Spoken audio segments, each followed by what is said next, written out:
الملك يومئذ الحق للرحمن وكان يوما على الكافرين عسيرا.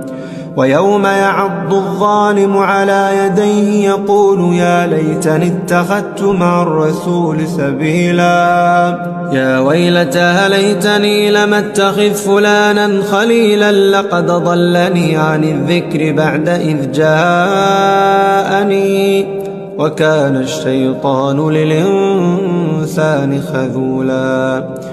وقال الرسول يا رب إن قومي اتخذوا هذا القرآن مهجورا.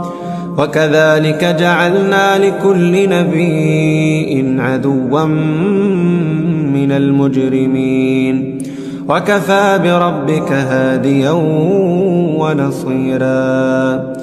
وقال الذين كفروا لولا نزل عليه القرآن جملة واحدة كذلك لنثبت به فؤادك ورتلناه ترتيلا.